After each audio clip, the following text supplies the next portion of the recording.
Hello everyone, welcome to Sanmarga classes. 19ನೇ ಪ್ರಶ್ನೆ, ದೇಶದ ರಕ್ಷಣೆ ಎಂಬಂತ ಚಾಪ್ಟರ್ ಇಂದ ಭಾರತದ 2ನೇ ಸಾಲಿನ ರಕ್ಷಣಾ ವ್ಯವಸ್ಥೆಯನ್ನು ವಿವಿಧ ಘಟಕಗಳಾಗಿ ವಿಂಗಡಿಸಲಾಗಿದೆ, ಸಮರ್ಥಿಸಿ ಅಂತ ಕೇಳಿದರು.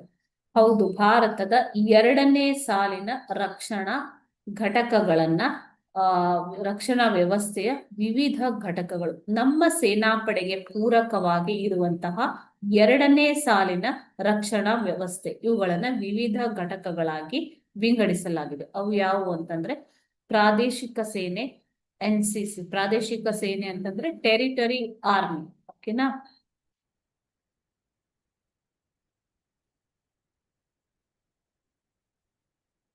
ಅದೇ ರೀತಿ NCC, ನ್ಯಾಷನಲ್ ಕೆಡೆಟ್ ಕಾರ್ಪ್ಸ್, ಭಾರತೀಯ ಕರಾವಳಿ ಪಡೆ, ಇಂಡಿಯನ್ ಕೋಸ್ಟಲ್ ಗಾರ್ಡ್,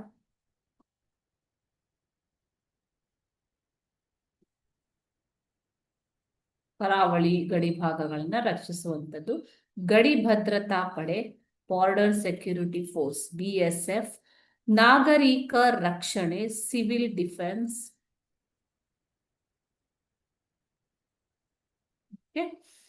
ಗೃಹ ರಕ್ಷಕ ದಳ, ಹೋಮ್ ಗಾರ್ಡ್ ಅಂತ ಕರಿತೀವಿ, ಗೃಹ ರಕ್ಷಕ ದಳ, ರೆಡ್ ಕ್ರಾಸ್ ಸಂಸ್ಥೆ. ಓಕೆ, ಇವು ಭಾರತದ 2ನೇ